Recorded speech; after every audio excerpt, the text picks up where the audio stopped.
Hi everyone, welcome back to Storytime Recaps.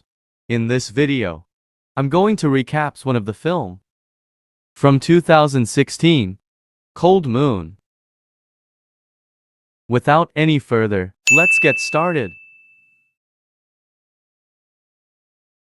A man drives on his truck to a farm and then eats with his grandmother and sister. Soon after, they part ways, and when Margaret, the girl, pedals her bike across a bridge, we can see that it is in Babylon, Florida. A woman then shows up at the property and strikes up a conversation with the grandmother. As Margaret rides her bike home in the rain, when she reaches the bridge, she is knocked off her bike by a figure dressed in black.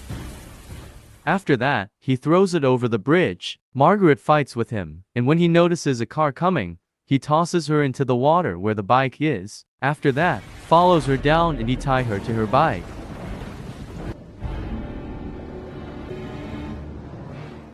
Later, Belinda, the woman who spoke with the grandmother, shows up somewhere else. She leads a man in a wheelchair into a building, where a kid, the man's son, enters and Belinda lets him push his father.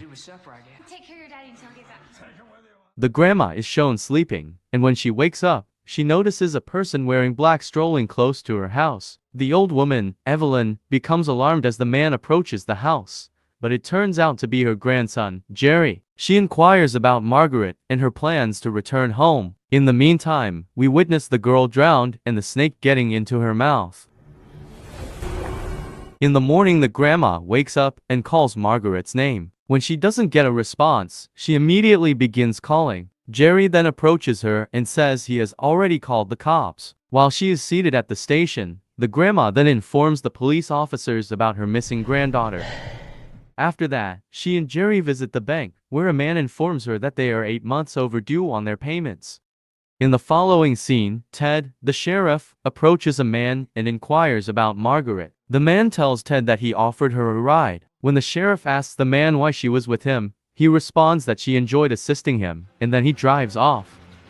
Next, a figure emerges from the water and hovers over it.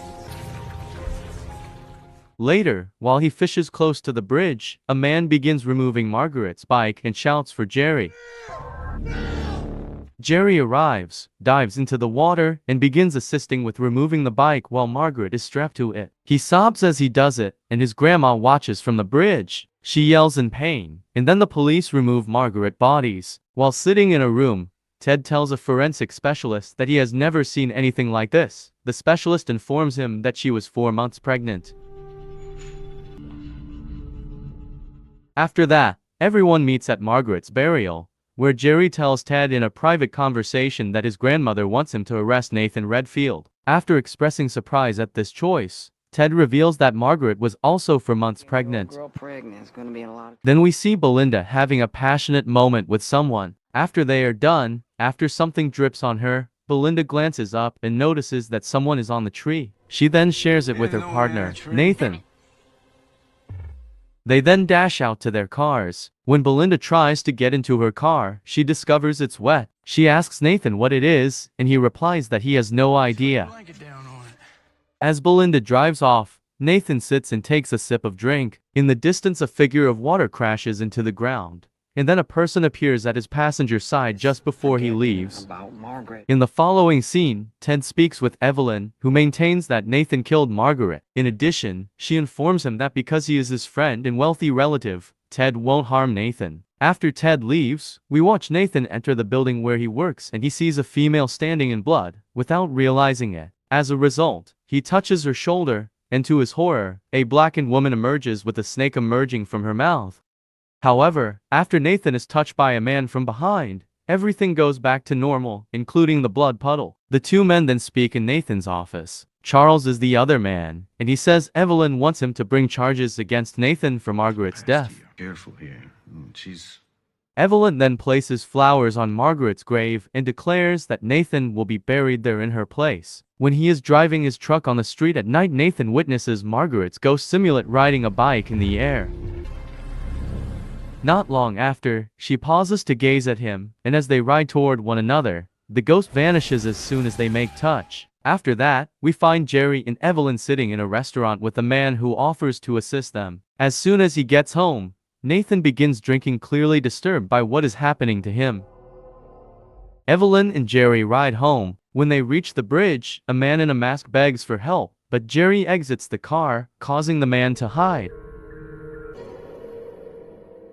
While Jerry is standing there, a man emerges, takes his life, and then does the same to Evelyn. When the boy comes out and asks what he's doing, Nathan tells him to assist in getting the body into the car. Once they get them in and ride to it, they push the car in the direction of the river. Nathan claims that no one will discover them there, just as no one will be aware of Margaret. The boy then asks him why he killed her, but Nathan remains silent. In the scenario that follows, Ted visits Evelyn's home, makes an exterior inspection, and then finds Warren, the man he met earlier. When Ted asks him why he is there, Warren claims that he arranged for Evelyn and Jerry to see a lawyer and wanted to inquire about their well-being. Ted then approaches Nathan's father, James, and they watch Belinda swim in the pool, until Nathan shows up and invites the sheriff inside. There, he informs Ted that he occasionally spots Warren passing past their land, but he also states that he does not wish to file a trespassing lawsuit. He later informs Ted that during a break-in their sword was stolen, but he claims he doesn't care whether he ever gets it back. Before he departs, Ted says there's no need to bother Warren. The car is eventually pulled out of the water by the police, and upon arriving to Warren's house, Ted informs Warren of their location. In the car's trunk, they find the sword Nathan used on Evelyn and Jerry. Nathan then witnesses the cops nearing him and escorting Warren inside the police station. After Evelyn and Jerry's funeral, late at night, Nathan drives and recalls how he offered Margaret a ride, and he takes her and they share a drink. After that, he sent her back. When she called him and told him she was expecting his child, he told her it wasn't his, but she said she hadn't dated anyone else. Nathan told her to wait a few days to tell his father about it and to keep it a secret until then. When Nathan drives into a cemetery, his truck breaks down, and then his key breaks as well. When he exits the car to inspect his truck, the ghost of Margaret is visible. When she comes near, he tries to defend himself, then he follows her, but she runs right immediately. He pauses and observes a grave. Soon after, the tomb rises out of the ground, floats overhead, and then detonates, frightening Nathan into fleeing.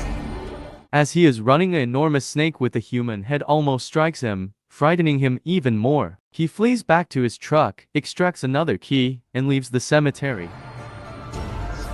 He ultimately returns home, causing damage to the garage door during his entrance. When his brother meets him outside, Nathan informs him that Warren is in jail and that the police have no reason to search for them. In the following scene, Ted visits Warren in his cell, brings him some food, and then, while Ted sits close to Warren, another officer enters and asks him to look at something. After that, we watch the police in the cemetery. After noticing the missing coffin and as they inquire into who would take the bodies. After that, Nathan, his brother Charles, and his wife are seated in a restaurant. He's kinda right. He is about to eat his dessert when blood falls on it from above, startling him. Charles asks him if he's alright. After that, Jerry Ghost emerges behind Nathan and throws a piece of herself onto the table to further horrify the man who killed her. As a result, Nathan gets up and starts to leave. He knocks down a woman because he believes she is another ghost. His brother then made to apologize for what he did and says it might have been his medicine. When they arrive home, Nathan dives into a hot tub while his brother is staring out. Nathan gets suspicious and approaches him to find out what he's staring at, but there is nothing there. He then asks as to whether he would like them to spend the rest of the summer away in Duval. Next, we watch Ted arrive home, answer a phone call from someone, and explain that he is looking into a murder. Ted then asks the caller when they last spoke to Evelyn, and the person replies that they speak with her representative. When Ted asks who that person is, he confirms that it is Nathan. After that, Charles and his wife drive home, discuss Nathan, and both of them conclude that he destroyed the family. After that, Nathan meets his father to talk about something. He tells him that he plans to spend the rest of the summer in Duval, but his father warns him that he cannot do so because he is the bank's president, and that the bank will fail. However, Nathan disputes this, claiming he is simply exhausted. His father then states he will name a different president, and Nathan will never again receive a dime of his money. After leaving, Nathan goes into a different room and begins typing a letter. He claims that he has been ill for the past 2 years and that there is no chance that he will recover. He also claims that he would have died long ago if Nina and Belinda hadn't been there to nurse him. He concludes by saying that he has given them money once he departs. After writing it in his father's place and to himself, Nathan signs the letter with his father's signature. As Charles and Ted prepare to expose Nathan, I don't like this. Nina approaches James to help him leave the house. She takes him out and then puts him into a car. Just as soon as we can. After that, Nathan approaches Belinda. As he hugs her, he sees her in the mirror as a corpse and he pushes her down. He quickly regains his vision and apologizes to her before they head to the pool. Nathan is standing there staring at it when he notices a girl swimming in it. Belinda approaches him, shoves him into the water, follows him in, and they begin kissing. During their kiss, Nathan swims away from Belinda because he thinks she's a corpse. But as he gets out of the pool, he sees that yet again, it is just Belinda that comes out. He helps take her out and his vision gets distorted for the dozenth time. At this point, he strikes the girl with a nearby block, breaking her consciousness. Then his brother appears like a zombie, and Nathan rushes at him, knocking him down before he kills himself.